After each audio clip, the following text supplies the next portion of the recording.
భోజన ప్రియులందరికీ నమస్కారం. పల్నాడు రుచులకి స్వాగతం. ఎప్పుడైనా స్వీట్ తినాలనిపించినప్పుడు ఈజీగా అయిపోవాలి, క్రంచీగా ఉండాలనుకుంటే ఈ పనస్తోనాలు రెడీ చేసుకోండి. వీటికి 2, 3 రకాల పేర్లున్నాయండి. మా సైడ్ అయితే పనస్తోనలు అంటారు. కొన్ని చోట్లయితే సంపంగి పూలని కూడా అంటారు. ఈ వీడియో పూర్తి దాకా చూసి నచ్చితే లైక్ చేయండి. ముందుగా పిండి కలుపుకుందాము.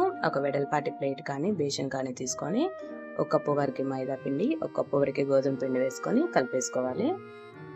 ఇందులోనే రుచికి సరిపడా ఉప్పు కూడా వేసుకొని మళ్ళీ ఒకసారి కలిపేసుకోవాలి. ఇప్పుడు ఒక 2 టేబుల్ స్పూన్ల నెయ్యి తీసుకొని నెయ్యిని బాగా మరిగించేసి పిండిలో వేసుకుందాము. ఈ నెయ్యి అనేది పిండి మొత్తానికి బాగా పట్టే విధంగా వీడియోలో చూపిస్తున్నట్లు నలుపుకుంటూ కలుపుకోవాలి. అప్పుడే మనకి పిండి మొత్తానికి ఈ నెయ్యి అనేది బాగా పట్టి క్రిస్పీగాను గుల్లగా వస్తాయి. మనకి ఇలా ముద్ద కడితే ముద్దలాగా రావాలి. ఇప్పుడు ఇందులోకి కొంచెం కొంచెం నీళ్ళు పోసుకుంటూ చపాతీ పిండిలా కలుపుకుందాము.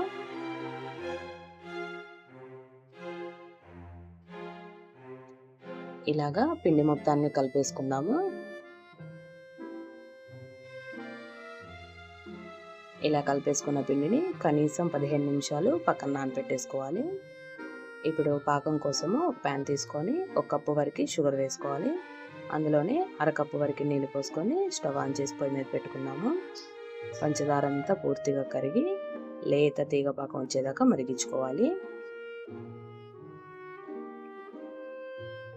మనకి వీడియోలో చూపిస్తున్నట్టుగా కొంచెం లేత తీగ పాకం వస్తే ఇందులోకి కొంచెం యాలకుల పొడి, అలాగే నిమ్మరసం కానీ లేకపోతే పటిక కానీ వేసుకొని కలిపేసుకొని పక్కన పెట్టేసుకోవాలి. మనకి ఈలోపు పిండి కూడా నానిపోయింది కాబట్టి పిండి మొత్తాన్ని మళ్ళీ ఒకసారి కలిపేసుకొని చిన్న చిన్న పిండి ముద్దలను రెడీ చేసుకుందాము. మరీ పెద్దవి కాకుండా మరీ చిన్నవి కాకుండా మీడియం సైజులో పిండి ముద్దలు రెడీ చేసుకుందాము. ఇలా రెడీ చేసుకున్న పిండి ముద్దల్ని ఒక్కొక్కటి తీసుకొని కొంచెం పొడిపిండి చల్లుకుంటూ చిన్న చపాతీలాగా రుద్దుకోవాలి. చాలా వరకు పొడిపిండి కూడా అవసరం ఉండదు. ఒకవేళ అవసరమైతే పొడిపిండి చల్లుకుంటూ ఇలా రుద్దుకోవాలి. ఇప్పుడు వీటిని వీడియోలో చూపిస్తున్న విధంగా చాకు పెట్టి మధ్యలో కట్ చేసేసుకోవాలి. అంచులు కట్ అవ్వకుండా మధ్యలో వరకే కట్ చేసుకోవాలి. ఇలా కట్ చేసేసుకున్న తర్వాత వీడియోలో చూపిస్తున్న విధంగా అన్నిటినీ ఒక దగ్గరికి తెచ్చేసుకోవాలి. ఇప్పుడు చివరి అంచుల్ని కొంచెం గట్టిగా ప్రెస్ చేసేసుకోవాలి. అప్పుడు మనకి పిండి అనేది నూనెలో వేసినా ఊడిపోకుండా ఉంటుంది. వీటిని 2 విధాలుగా చేస్తారు, 2 షేపుల్లో. ఫస్ట్ వచ్చేసి వీడియోలో చూపిస్తున్న విధంగా ఒక చివర అంచుని మధ్యలోంచి బయటికి తీయడము.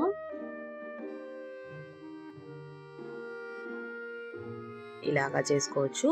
ఇంకో విధానం చూద్దాం ఇప్పుడు. వీటిని కూడా మధ్యలో కట్ చేసేసుకొని అన్నిటినీ ఒక దగ్గరికి తెచ్చేసుకోవాలి.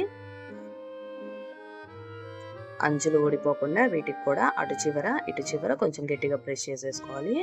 అంతే అండి, ఇది 2వ రకం అన్నమాట. నేను అవి సగం ఇవి సగం చేశాను. ఇప్పుడు వీటి రెండింటిని డీప్ ఫ్రై చేసేసుకుందాము.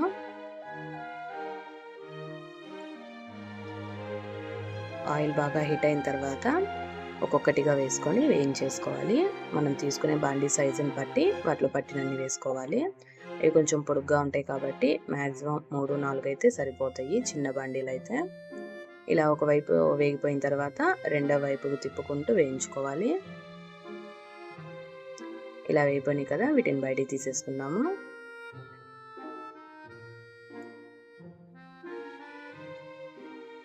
ఇలాగే మిగతా వాటిని కూడా వేయించేసుకుందాము. మనం పిండిలో నెయ్యి వేసి కలుపుకోవడం వల్ల ఈ పనస్తోనలు అనేవి నూనెలో వేయంగానే పొరలు పొరలు విడివిడిగాను పొంగుతా కనిపిస్తాయి.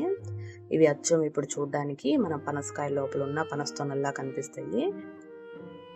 అందుకే వాటికి పేరు వచ్చింది.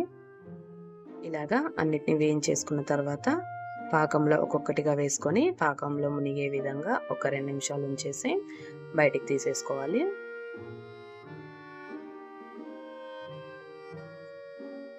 ఇదే విధంగా మిగతా పనస్తోనలన్నిటిని పాకంలో ముంచేసి బయటికి తీసుకోవాలి. వీటిని నేను ఈ విధంగా రౌండ్గా కూడా చేశాను. ఇలా కూడా చేసుకోవచ్చు. ఇవి కొంచెం సాఫ్ట్గా ఉన్నాయి. వీటిని కూడా ఇలా పాకంలో ముంచేసి బయటికి తీసుకుందాము. అంతే అండి, క్రిస్పీగా టేస్టీగా పనస్తోనలు రెడీ అయిపోయింది. మీరందరూ తప్పకుండా ట్రై చేసి మీ ఊరి సైడు వీటిని ఏమని పిలుస్తారో కామెంట్లో చెప్పండి. అదేవిధంగా వీటిని ఒకసారి ఇంట్లో ట్రై చేసేయండి. Thanks for watching. కుదిరితే సబ్స్క్రైబ్ చేసుకోండి.